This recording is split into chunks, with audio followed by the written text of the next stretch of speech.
welcome to the third episode of the Women in CX podcast, a series dedicated to real talk conversations between women in customer experience. Listen in as we share our career stories, relive the moments that shaped us, and voice our opinions as loudly as we like about all manner of CX subjects. I'll be your host, Clare, and in today's episode we'll be talking about bringing a human approach to technology with one female co-founder's journey from psychology to engineering and the strides she's making in bringing user centricity to digital product development. Let me introduce today's inspiring guest. Our first international lady joins us from Uruguay in South America. We got to know each other on Instagram and it was love at first zoom. She's a self-confessed girl geek with a degree in psychology and a fascinating love of robots.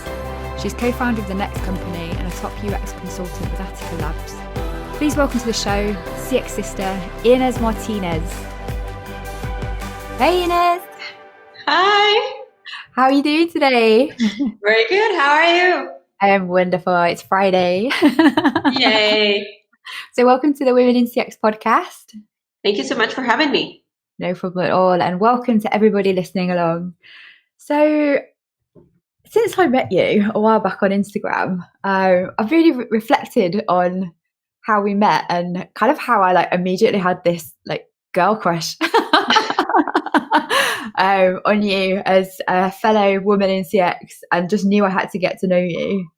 And I was thinking back to that first Zoom we had right in the middle of lockdown, where we had no idea what the future was going to hold, but I just knew I could feel that CX sisterhood and we were going to be friends. So today I thought we could go for it and have some real talk about some of the subjects we touched on in that initial conversation. How do you feel about that? Love it. Let's do it. Ready to go. Okay. Yay. So I don't know if you remember, but it turned out we had loads of things in common. Yeah. One of which being the fact that we've both got a slightly unusual degree given what we do now. So you don't know this, but I'll share it with you now, what it actually was. I'm actually qualified in equine studies. I have a degree in horses. Yeah. So when I was 18, my dream was that I was going to grow up to be a show jumper. All I ever wanted to do was ride horses, run a big yard, and probably have 4 or 5 kids. So being 30 something now and having a very different life than I expected, I just wondered if you'd be up for sharing what you wanted to be when you grew up and how you got to where you are now at 35.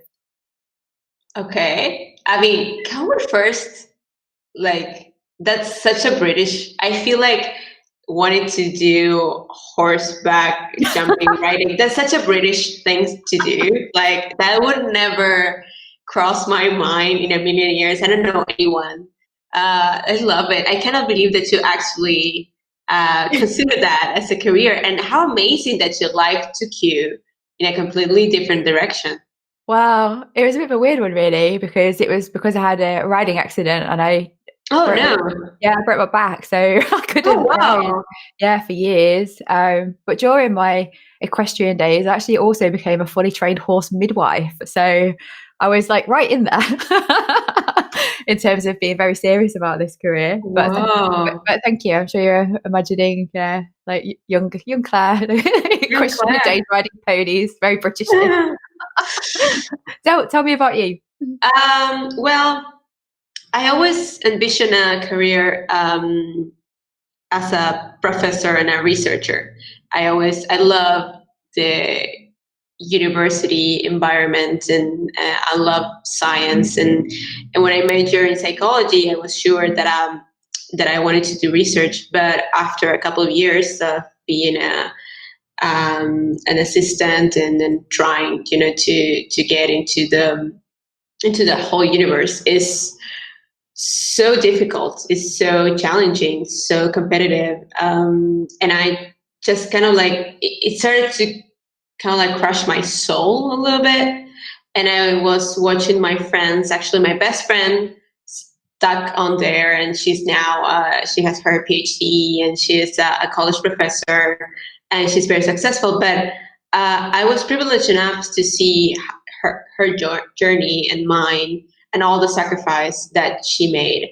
And I was like, no, I am not built for this. I am not built for this type of life. And I had a little bit of a crisis at the moment. But luckily, I found UX, and I found that within UX, I could do research, and which is the thing that I love the most.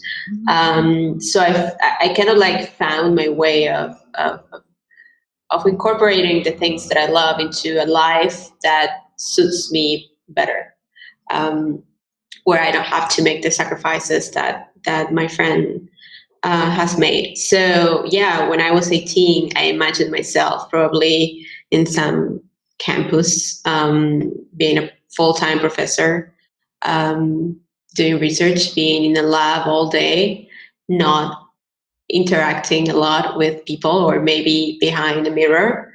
But it's so much better now. When I do research and when I see people interacting and discovering the things that we design, it's so much better. I wouldn't change it for a world. Yeah. And what did the kind of life outside of work look like in your imagination when you were younger? What did you think? I was never the type of, I never thought about children, really. I never had the urge to become a mother. And if you had asked me when I was 18, I would have probably told you, like, no, I'm not having kids. It's not for me. As I got older, and especially when my friends started to become mothers, and my sister had 2 kids, and I became an aunt. I love kids, and I do appreciate the wonders of having a family and being a mom. I'm just not sure. I'm still not sure if it is for me, and I'm okay either way. I'm not as aggressively saying no as I was a couple of years ago, but I still feel like I'm okay if it doesn't happen. I'm okay if it does, but I'm not something that I'm pursuing like actively. Yeah, actively pursuing.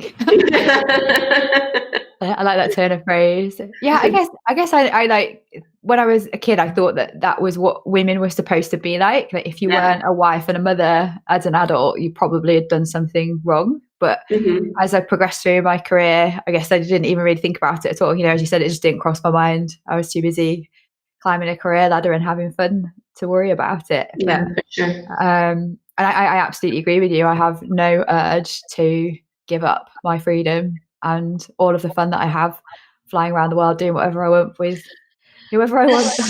That's the thing. It's such a sacrifice, and I admire the women that make it look easy. You know, the integration, like Leah, for example, like she makes it look like you can totally have the life, the business, the kid, and the freedom. I admire them a lot, but I do feel like I'm sure they have moments that are so tough, and when you are so tired and you just want to, lay on your bed by yourself or give yourself a bubble bath, and I don't know, the possibility of being that selfish, it's still pretty alluring to me.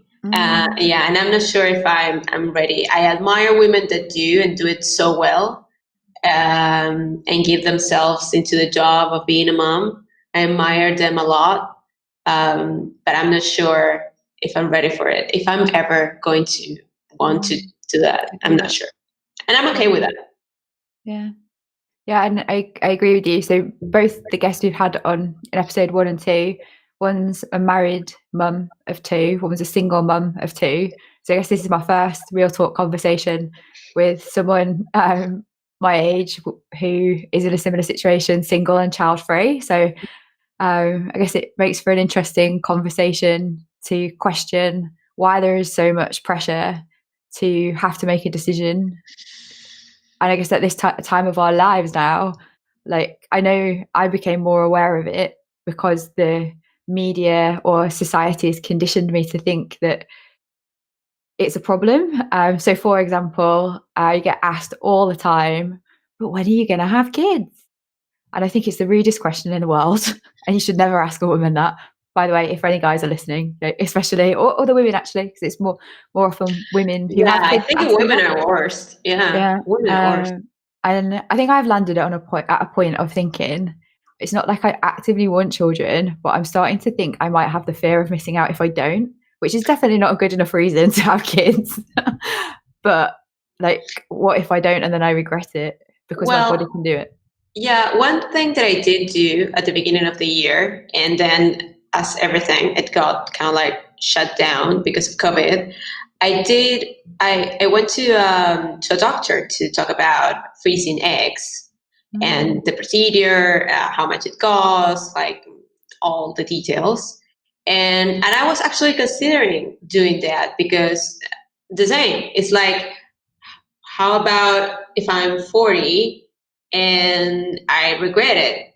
And you never know. And you hear lots of women who have done pretty much the same thing that you and I are doing, and they turn 40 or 45 or whatever, and they're fine and they never regret it.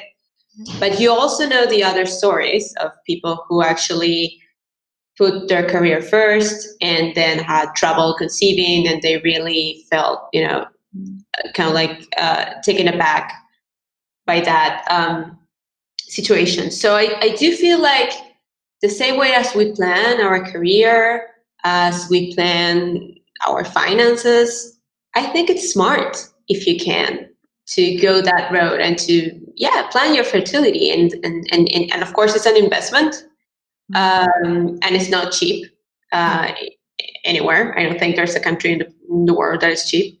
But I do think that as women, it's important for us to plan our whole life and to dream big. And if you feel like 5% maybe down the road, motherhood's going to be important to you, plan it. Don't leave it to chance. Yeah. I actually did the same thing last year. Really? When I got all the tests, and I had really amazing results. Like, if it's like a test you can pass or something. But they said, you've got a good few years, you'd be okay. But probably like 2 years time, you need to make a decision whether you want to get that, as they positioned it, insurance policy. Yeah. No, it's because of biology. I think it's like you need to do it before 37. I think. Wow. Well, I'm a couple of years older than you, and they still said I was okay. But what it gets into is then having to make a decision, not whether you freeze eggs, but whether you freeze embryos. Eggs. For sure. No, but that's what I'm saying. As you get older, the choices diminish, because actually freezing and unfreezing older eggs is less likely to be successful. And that to me felt far more frightening, like as a commitment to create life and freeze it and then maybe unfreeze it at some point. But I don't know. I still might do it. Like you say, planning your fertility. I don't know whether I'd compare it quite to like planning finances, but I get what you're saying. Smart women. What? I heard a comedian, I don't remember who she was, but a comedian once mentioned it in an interview, like insurance. It's like, I have insurance for my car, I have insurance for my house, I have insurance for my fertility as well. So that's when I started, when I heard her like speaking about in those terms, that's when I started to consider it more seriously. Yeah, and I guess that there are always other options. So I know a few of my friends who didn't want children, who partnered with somebody who had children already, and they created like blended families as one other option. Obviously, adoption. There are more choices. But I still can't imagine in the short term, like right now, do I see a point in time where, like you said, not getting to pamper myself and have a bubble bath and be having to look after a small thing that requires my absolute attention 100% of the time. I can't imagine that being something that I'm ready to do anytime soon at all. But I suppose that's the wonder of modern medicine, that your chances are extended if you freeze eggs and embryos or whatever. to be in your late 40s. But I guess then that's another challenge, because I'm talking to my friends who've had kids later. They've said you get like more tired even as a parent, like later too. Yeah. But the ironic thing is, I've got other friends who had kids. Well, a couple of friends who had kids really young, really young, like 17, 18, and like their kids are now like, going off to uni. Their lives are just beginning, and they've got these like adults that they produced when we were teenagers. It's just crazy. I don't think it's ever a perfect time to become a parent. I think it's always going to be challenging. You can plan for pretty much everything, and still it's going to be a huge challenge. So it needs to feel right for you. What I can tell you is, like, I'm 35 and I'm just feeling like I'm emotionally ready. If that would happen, and again, it's not something that I'm actively pursuing, it's not something that it's on my mind that I worry about, or it's not a goal. It's not like I'm going out on dates saying, hey, I want to become a mother, so no, it's not like that at all. But I do feel like maybe a year and a half or maybe 6 months ago, I don't know, I had this aha moment when I said, like, okay, maybe now I'm emotionally ready. If it happens, it's not terrible. Yeah, but not the body clock ticking feeling that some people talk about, at least. No. What are your views on, like, obviously you're single, I'm single. If I decided that was the course of action I did want to take, I'd be doing it on my own. Would you think you'd want to have someone to do that with? Or yeah, I could never. I mean, again, I admire women that become single mothers. Yeah. I am such old-fashioned in that sense. I would love to do it. If I'm going to do it, I'm definitely going to do it with a partner. Okay. Yeah. I wouldn't do it by myself. No. More traditional and stuff. No, yeah. I think I can imagine. This is going to sound funny, but I can imagine more having a kid on my own than I can imagine having a husband. That's awesome. That's awesome. But yeah, I don't know. It's just crazy how things turn out, and over time, it wasn't what I ever expected to be thinking at this point in my life. And it just happened. Like, life just came along, and I grabbed it by I don't know what I grabbed it by, and I just went with, like, the career, the adventures, quit my job, travel around the world, became a digital nomad, and I feel like I've lived and I am living, apart from lockdown right now. But you're interested in travel too. Another thing we have in common. Yeah. Fellow digital nomad. Also quit your job and packed it all in, gave up the corporate side. Mm-hmm. What was that experience like for you? And do you feel like you made the right choice? Oh, yeah, for sure. Yeah. No, I mean, I do feel sometimes when, like, I know the other day some company posted like a really cool job, and I do feel tempted sometimes to go back. But the freedom, it's amazing, and yeah, it's definitely the right path for me. Being my own boss and having my team and creating something with partners. Yeah, I would never change it. It was scary. It was very scary at the beginning, but at the same, and it was very frustrating because I failed a lot. I tried and tried again. I went through different business partners and it didn't work, and different teams and it didn't work, different value propositions and it didn't work. And after, I think, almost 4 iterations in like 5 years, I got it right. I feel like I got it right. And it's so rewarding, and I would not change it at all. Yeah. And that journey to finding the right team, the right people, the right proposition, the right moment in time, I think, it's not a failure what happens on the way there. It just makes you more sure about what you want when you find it, I think. But I have to say that you mentioned team. Do you say how many guys it is that you work with? Well, we are 35 Yeah. at the company right now, and I think we are 5 women. So Wow. we have 30 guys. Yeah. 30 guys, 5 women. So sometimes I guess you're the only woman at the table. Most of the time, yeah, most of the time, because I am the one, because we let them choose. We have offices, but we let them choose to work remotely or come to the office if they want. We did that even before COVID. Yeah. And yeah, most people prefer to work from home. So yeah, most of the time. So, I so feel. the only woman at a physical table or in a Zoom window. What is that like? Do you ever feel there's a challenge based on your gender in those situations, or in the past had there been working in a predominantly male-dominated environment? It has been on the past, and that had something to do with finding the right team. But once I found my guys, once I found the right team, it's never an issue. I mean, we do joke about it, but no, it's never an issue. I feel so at home. I'm so valued.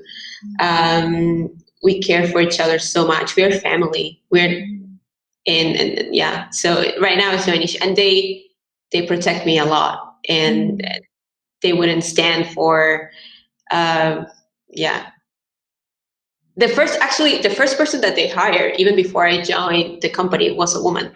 Their choice was the 4 founders of the company. When they needed to hire someone, their first choice was actually a woman.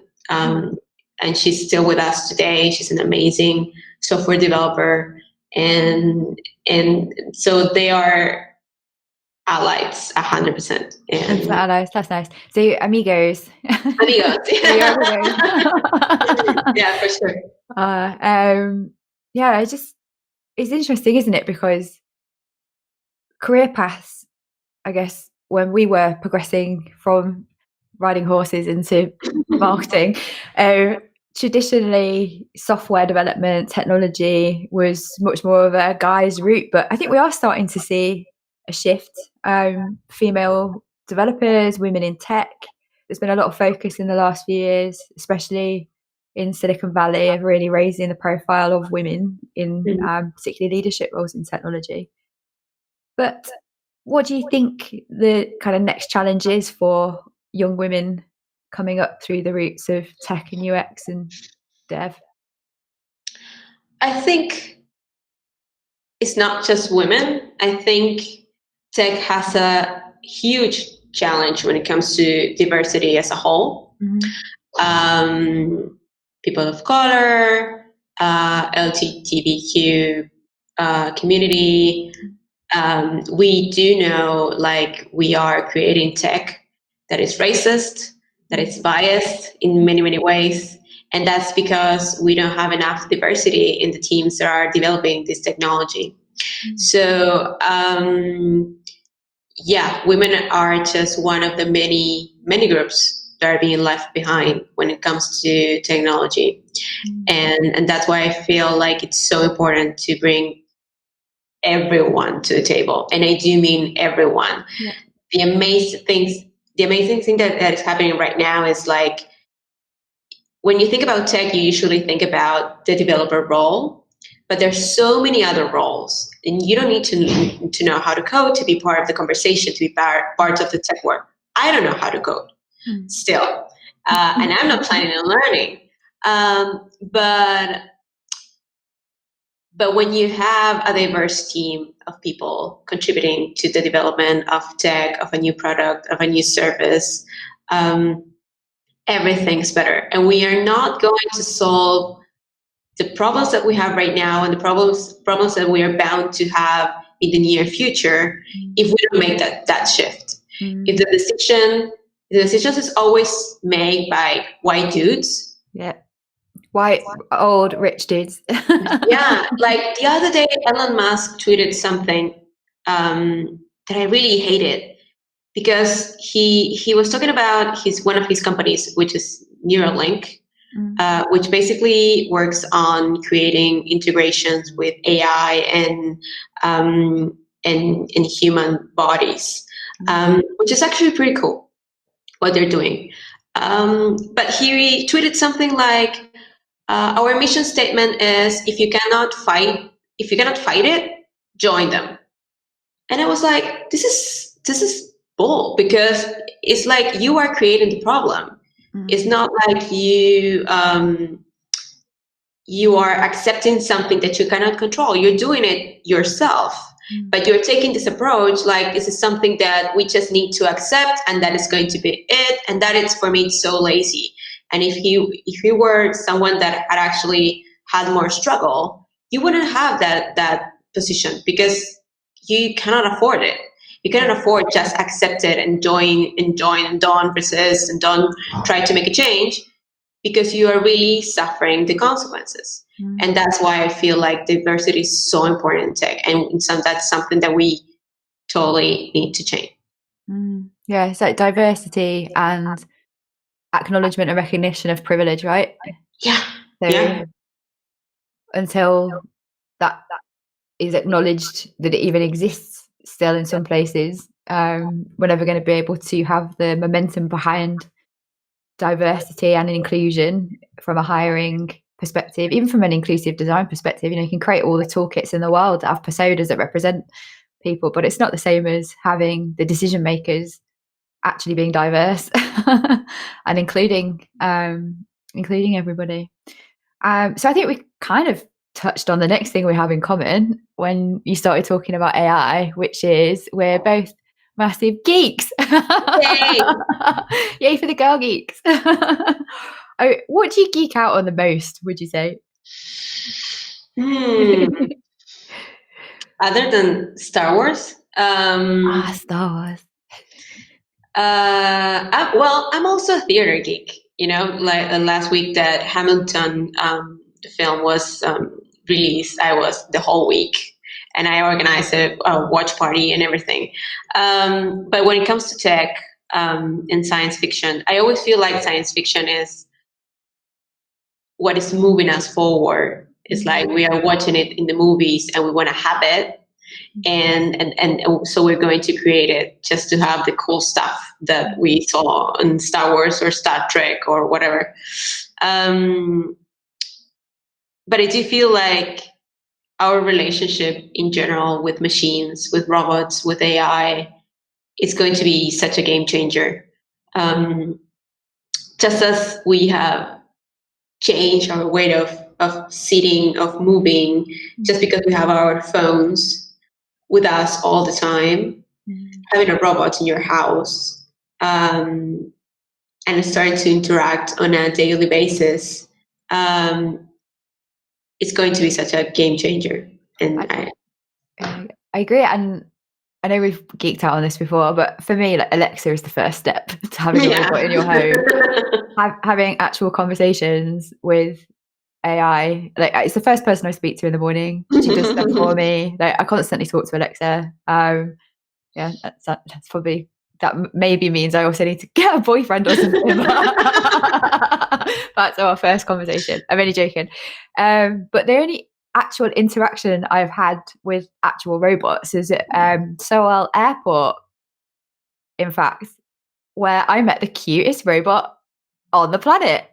So I'm a robot geek, but I'm definitely more into the R2D2 style of robots, ones that look sweet.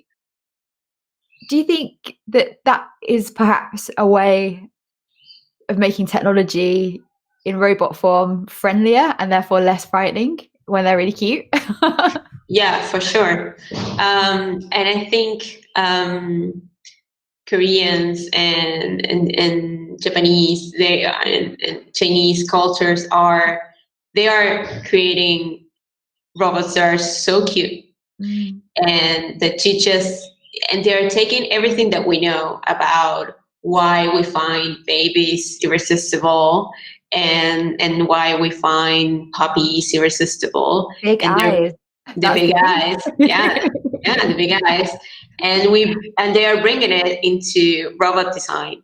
Wow. And I think that's very important, because when you are trusting, I don't know, let's say you have a robot that deals with the care of an elderly family member or a child, you don't want it to look like Terminator. You're not going to trust it. Obviously. Sorry, just actually visualize that in a Terminator robots around your house. No.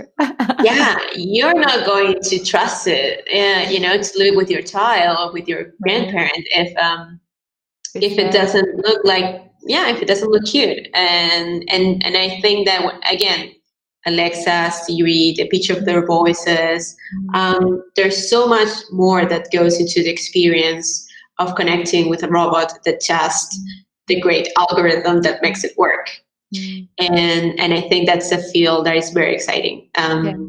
It's the concept of intelligence, though, right? I think that's the more frightening thing, that machines are learning, and they learn at such pace they can outthink humans. I guess it's the old sci-fi fear, perhaps. Of, what happens when they take over? Intelligence doesn't scares me as much as consciousness, because intelligence, it just means that they can do things faster, simpler, better, but that's it. They're still a machine. But when you talk about consciousness, if they know that they're doing things faster, better, simpler, that's the scary thing. You really freaked me out now. See, I hadn't thought about it that far as robots with consciousness. Just the intelligence bit scared me enough. I think kind of just to finish on those points really is around robotics, robots that are chatbots, bots that come and pester you on social media channels. It's clearly accelerating, right? And we're going to have to accept that it's part of the future. I just hope that with the changes that people like you are going to be able to make in taking a more human-centered approach to the design of those kinds of things, intelligence, technology and robotics, that actually the future definitely looks more friendly and the cute version of the robot. And it will allay people's fears, because as long as we can continue to keep the human elements at the center of technology, we are not going to go far wrong, I reckon. So thank you so much for joining me today. I know that was a really deep chat about what we think about babies and boys and futures, and I really, really value and appreciate the fact that you shared so much with me. So I just wanted to say, I had a girl crush on you from day one, and I think you're absolutely awesome. You're a truly inspiring woman indeed, and I'm so glad that you're in the CX sisterhood with me. Thank you so much, Claire. Of course, I feel totally the same for you. From your hair, everything that you have taught me about how to use Instagram. I'm so scared when it comes to Instagram, and you do it so well. And so yeah, I completely feel the same way. Long may it continue. Yay. So that's it for today. Thank you again one more time. So all's left to say is one final thank you to our producer Joachim and our sponsors at Effectly. Thanks again for joining. I'll see you soon. Thanks for listening to the Women in CX podcast with me, Clare Muscutt. If you enjoyed the show and want to know more, please check out womenincx.community and follow the Women in CX page on LinkedIn, or please leave us a review on iTunes, SoundCloud or Spotify.